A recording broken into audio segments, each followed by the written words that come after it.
انسانی فکر پر قرآن کا کیا اثر پڑتا ہے؟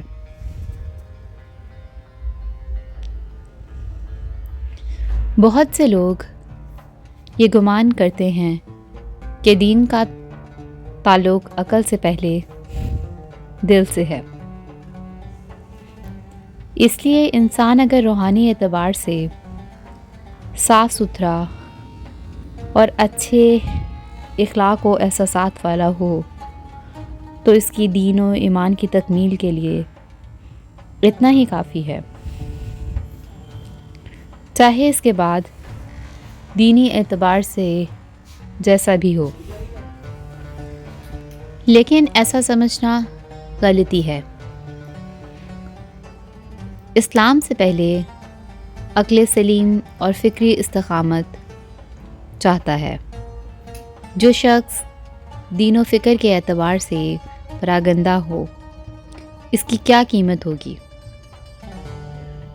پہلے معاملات کے سلسلے میں پیش نظر اور فیصلہ ہونا چاہیے۔ اچھی نیت اور خوشگواری کا نمبر بعد میں آتا ہے۔ اسلام نے اپنی دعوت میں ہی لوگوں سے یہ چاہا تھا کہ وہ اپنے موروثی اوہام و خرافات کو چھوڑ دیں اور اپنے ذہنوں کو بیدار کریں۔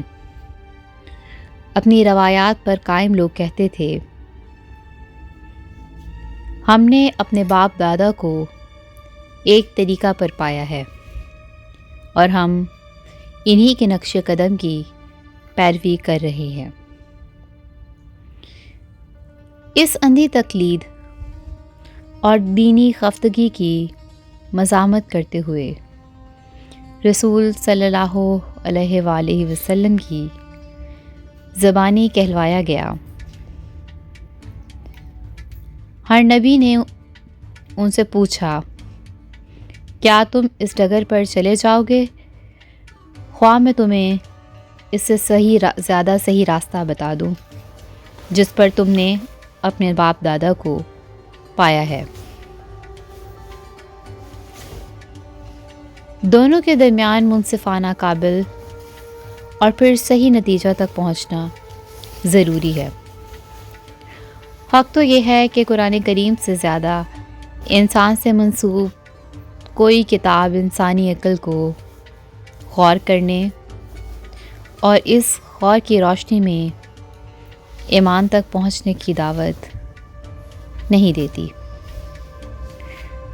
قرآن تو انسان کو مخاطب کرتے ہوئے کہتا ہے، کیا تم دیکھتے نہیں کہ اللہ آسمان سے پانی برساتا ہے تو اس کی بدولت زمین سرسبز ہو جاتی ہے۔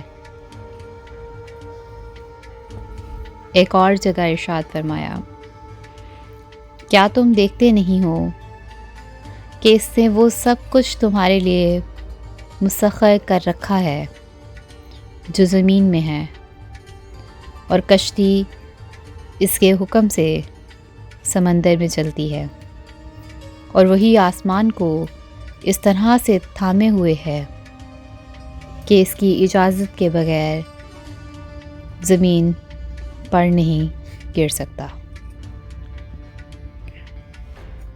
سورۃ الفرقان۔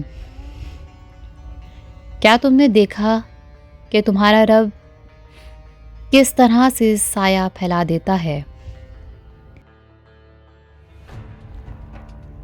اگر وہ چاہتا تو اسے دائمی سایہ بنا دیتا۔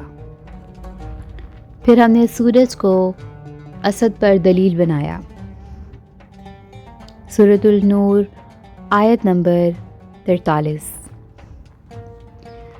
کیا تم دیکھتے نہیں کہ اللہ تعالیٰ بادل کو آہستہ آہستہ چلاتا ہے، پھر اس کے ٹکڑوں کو باہم جوڑتا ہے، پھر اسے سمیٹ کر کثیر ابر بنا دیتا ہے کہ اس کے خول سے بارش کے قطرے لپکتے چلے آتے ہیں۔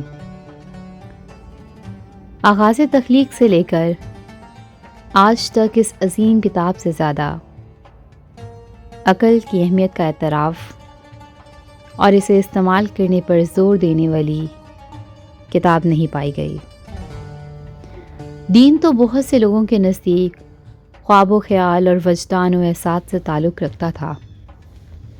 قرآن آیا تو ہم نے دیکھا کہ دین ایسا علم ہے جو حقیقت پر انحصار کرتا ہے،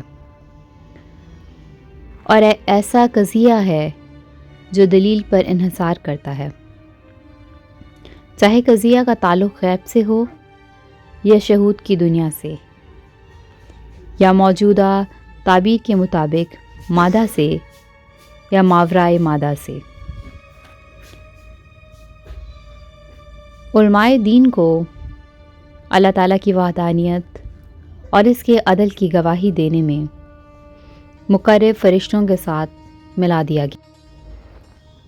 سورۃ آل عمران آیت نمبر 18۔ اللہ نے خود اس کی بات کی شہادت دی ہے کہ اس کے سوا کوئی خدا نہیں ہے، اور فرشتے اور سب اہل علم بھی راست اور انصاف کے ساتھ اس پر گواہ ہیں کہ اس زبردست حکیم کے سوا کوئی خدا نہیں۔ ظاہر ہے یہاں علم سے مراد خشک نظریاتی علم نہیں ہے، بلکہ وہ علم ہے جو حقیقت کے مطابق ہو اور سچا ہو، جس کی مضبوطی سے حمایت کی جا سکے اور جس کی قیمت اور اہمیت نہ گرائی جا سکے۔